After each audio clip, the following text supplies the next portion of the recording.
Ice TV, सच सबसे आगे।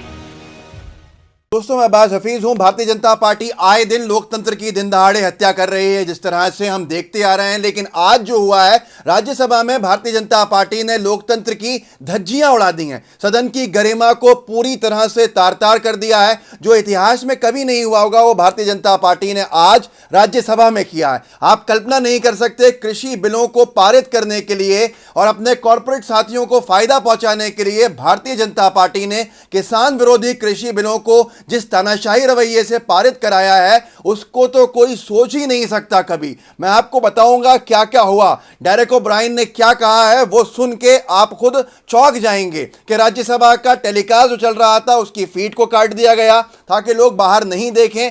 ध्वनि मत से बिल को जबरदस्ती पारित कर दिया, क्योंकि भारतीय जनता पार्टी के पास नंबर्स नहीं थे और कॉर्पोरेट्स के लिए जो फायदेमंद बिल है, वो बिल किसी भी कीमत पर पास करना था। 12 सांसद राज्यसभा के अंदर धरने पर बैठे रहे हैं, उसके बावजूद भी भारतीय जनता पार्टी किसान विरोधी बिल को पारित करके ही मानी। मैं आपको बताता हूं ध्वनि मत क्या होता है, कैसे ये लोकतंत्र की हत्या है और कैसे बिना नंबर्स के भारतीय जनता पार्टी ने ये किसान विरोधी कृषि बिल्स को पारित करने के अंदर सफलता हासिल करी है और क्यों ये लोकतंत्र की हत्या है। और जो डेरेक ओब्रायन ने कहा है वो सुनने लायक है। मैं आपको सुनाता हूं। पहले ये देखिए, ये खबर लिखी है, कृषि बिलों को ध्वनि मत से पारित कराने का विरोध, 12 सांसद सदन में धरने पर बैठे। प्रशांत भूषण जी ने सुप्रीम कोर्ट की बात भी कही है, उससे भी चर्चा करते हैं। पहले आप देख लीजिए, किसान विरोधी 3 कृषि बिल हैं जो आज लोकसभा से पारित होकर राज्यसभा पहुंचे थे। लोगों को उम्मीद थी, विपक्षी सारे दल एक साथ थे, यहाँ तक कि भारतीय जनता पार्टी के जो अलायंस में भी दल हैं वो भी साथ में थे कृषि बिल के खिलाफ, कि हम इसको यहाँ से पारित नहीं होने देंगे। पर फिर भारतीय जनता पार्टी ने ध्वनि मत से पारित कराया उन किसान विरोधी बिलों को जिस पे हंगामा है। डेरेक ओब्रायन को सुन लीजिए वो क्या कह रहे हैं, फिर इसके ऊपर आगे मैं आपको बताता हूं कि मामला क्या है। Then what happened? We have the footage of what happened in Rajya Sabha. We have the footage of what happened in Rajya Sabha. Members asked for a vote. We were denied it. It is unprecedented. It is a historic day from the worst sense of the word. We were denied it. And do not spread this kind of propaganda that I tore up a rule book and all bakwas. We have all the footage with us. At the right time, we will send it out. MPs had to shoot the footage. Bottom line, opposition wanted a vote and on the farmers bill, and BJP did not want to vote because they did not have the numbers. This story does not end here. This story does not end here. BJP told you it's a historic day. It's a sad day. It's a sad, sad day for parliamentary democracy. दोस्तों, Derek O'Brien साहब ने अंग्रेजी के अंदर बात कही है। उन्होंने ये कहा है कि भारतीय जनता पार्टी के पास नंबर्स नहीं थे। भारतीय जनता पार्टी भागना चाहती थी, बचना चाहती थी वोटिंग से, क्योंकि उसको मालूम था कि ये वोट के अंदर किसानों के हित की लड़ाई लड़ने वाले सारे विपक्षी दल एक साथ होकर इस बिल को पारित नहीं होने देंगे, सबके सामने है। इसलिए भाजपा ने ध्वनि मत का प्रयोग किया और ध्वनि मत से ज़बरदस्ती आवाज़ के जरिए इन बिलों को पारित कर लिया। यहाँ तक के राज्यसभा की फीड भी काट दी। ये सारी चीज़ें इन्होंने कही है। यहाँ पर आगे मैं आपको पढ़ के सुनाता हूँ कि मामला क्या है, कि ये जो पूरे के पूरे बिल पास हो रहे हैं, इसके अंदर किसानों के अधिकार जो हैं वो छीने जा रहे हैं और कॉरपोरेट्स को और मजबूत बनाया जा रहा है, जो गेहूं गल्ला जो सारी चीज़ें हैं जो ख़रीदते हैं किसानों से, जो मंडी की ताकत है उसको कमज़ोर किया जा रहा है। यही वजह है कि श्रोमणी अकाली दल वाले भी भारतीय जनता पार्टी के अपोज में खड़े हुए हैं, विरोध में खड़े हुए हैं। इन बिलों को लेकर कोई हिम्मत नहीं कर पा रहा है साथ आने की। जो आज संसद में हुआ है उसको लेकर जो आपने अभी सुना, तृणमूल कांग्रेस के सांसद डेरेक ओब्रायन ने कहा कि विपक्षी दलों को संसद भवन में धरने पर बैठे हैं। विपक्ष कृषि बिलों पर वोटिंग चाहता था, लेकिन सरकार ने विपक्ष के अधिकारों को नकारते हुए बिल को आगे बढ़ाया। बिल को ध्वनि मत से पास किए जाने को लेकर विपक्षी दलों की तीखी प्रतिक्रिया आई है। अब मैं आपको बताता हूँ ध्वनि मत क्या होता है। ध्वनि मत बहुत महत्वपूर्ण है आज, क्योंकि आज ऐतिहासिक दिन कह रही है भारतीय जनता पार्टी, जिसको पूरे विपक्षी दल एक तरह से काला दिन बता रहे हैं कि इतिहास में इससे बड़ा काला दिन नहीं था। ध्वनि मत ये होता है कि जब किसी बिल के ऊपर डिवीजन ऑफ वोट होना होता है, कि मतदान होना होता है कि ये बिल पारित होगा या नहीं होगा।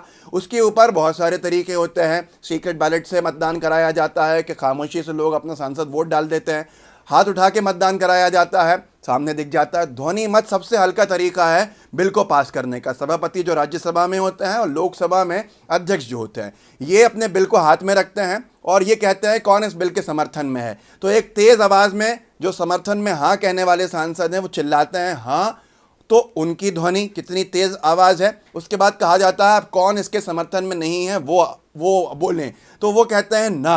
अब हाँ और ना में जिसकी आवाज़ तेज होती है, सभापति या लोकसभा के अध्यक्ष महोदय, इनके पास अधिकार होता है कि ये उसके हिसाब से फैसला ले लें।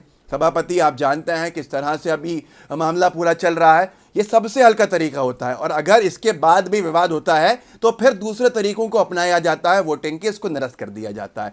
ना यहाँ निरस्त करा गया है, ध्वनि मत को ही पूरी तरह से सही मान लिया गया है, इसलिए संसद के अंदर हंगामा रहा पूरी तरह से। बहुत से लोगों ने इस पर प्रतिक्रियाएं भी दी हैं, जो प्रतिक्रियाएं सुनने लायक हैं। लेकिन याद रखिएगा एक बात, कि अपने बिल को पारित कराने के लिए जो उद्योगपतियों को फ़ायदा पहुंचाए, ऐसे बिल के लिए इतनी ज़्यादा गिर के बिल को पारित कराने की प्रक्रिया पूरी की पूरी लाई गई, जो इतिहास में शर्मनाक है, लोकतंत्र की दिन दहाड़े हत्या है और काला दिन कहा जा रहा है इसको संसद के इतिहास के अंदर। प्रशांत भूषण साहब ने डेरेक ओब्रायन साहब का कोट करके वीडियो लिखा है कि अनबिलीवेबली शॉकिंग, बहुत ही ज़्यादा बिल्कुल अविश्वसनीय है ये, जो एक शॉक देता है। डेरेक ओब्रायन ने बताया कि राज्यसभा में सरकार अवॉइड करना चाहती थी बिल को, वोट को बिल के ऊपर, जो किसानों को लेकर बिल बनाया गया है, क्योंकि उसके पास नंबर्स नहीं थे, इसलिए उसने ध्वनि मत का उपयोग करके इस तरह से कर लिया। ये लोकतंत्र का दिन दहाड़े हत्या है। कन्हैया कुमार ने इसके ऊपर लिखा है, साहेब काहे तंग कर रहे हैं, अगर आप किसानों से इतना प्यार करते ही हो हैं तो लिख दीजिए ना बिल में कि जब कोई धन्ना सेठ किसानों की मेहनत कौड़ियों के दाम पर लूटना चाहेगा तो सरकार उसकी रक्षा करेगी और किसानों की फसल को मिनिमम सपोर्ट प्राइस पर तो खरीदेगी ही। इतना तो आप कर ही सकते हैं ना, पर नहीं करेंगे। कांग्रेस के राष्ट्रीय प्रवक्ता पवन खेड़ा साहब ने कहा है, युवा कांग्रेस हो दोनों फ्रंट फुट के ऊपर किसानों के साथ क्योंकि शुरू से खड़े हैं, तो इनकी बात बहुत महत्वपूर्ण है। उन्होंने कहा है कि राज्यसभा इस वक्त एक तरह से देख रहा है पूरी तरह से बर्बाद होते हुए भारत का कृषि क्षेत्र इस सरकार के हाथों। किसान विरोधी नरेंद्र मोदी हैशटैग जो है दोस्तों आज सबसे ऊपर ट्रेंड करा है। देश भर में लोगों ने लिखा है कि नरेंद्र मोदी जी की सरकार किसान विरोधी है।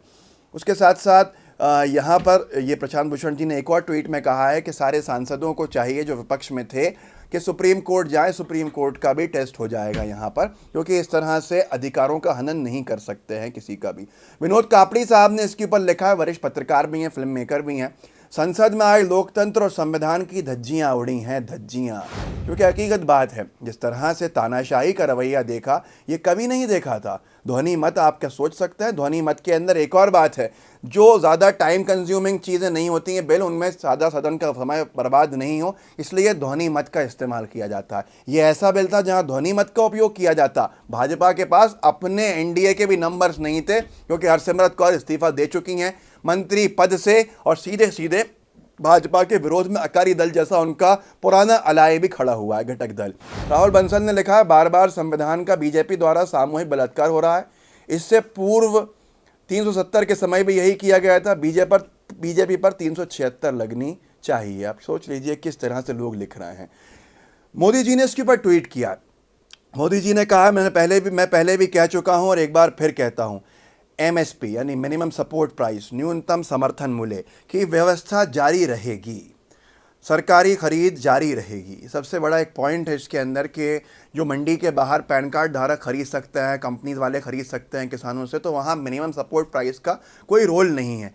तो किसान बहुत चिंतित है कि न्यूनतम समर्थन मूल्य मिलेगा नहीं मिलेगा, प्रेशर बना के उद्योगपति खरीद लेंगे मंडी के अंदर, तो सरकार की जिम्मेदारी रहती है। तो ये मोदी जी ने लिखा है कि मिनिमम सपोर्ट प्राइस की व्यवस्था जारी रहेगी, सरकारी खरीद जारी रहेगी।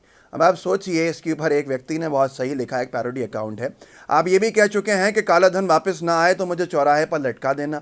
आप ये भी कह चुके हैं कि एफडीआई देश बेचने की साजिश है। आप ये भी कह चुके हैं पेट्रोल डीजल सस्ता होगा। आप इंसान हो, संविधान नहीं। भूल जाते हो, इसलिए ये बात किसान संविधान के मुंह से सुनना चाहता है, फार्म बिल्स। मतलब साफ है, मोदी जी की सरकार से एक ही मांग थी कि मिनिमम सपोर्ट प्राइस को इसमें डालिए बिल के अंदर, कि किसी भी किसान का गल्ला जो प्रोडक्शन है, जो उसके प्रोडक्ट्स हैं, जो प्रोड्यूस उसने किया है पूरा का पूरा, उसको न्यूनतम समर्थन मूल्य से नीचे नहीं खरीदा जा सकता। पर बीजेपी ने इस बिल के अंदर ये नहीं डाला है, जिसके ऊपर उसकी जो शक है उसका पूरा पक्का होता चला जा रहा है। अब ये सारी चीज़ें आपके सामने हैं दोस्तों। मैंने डेरेक ओब्रायन साहब को भी सुनाया, जो बहुत आगे भी रहे।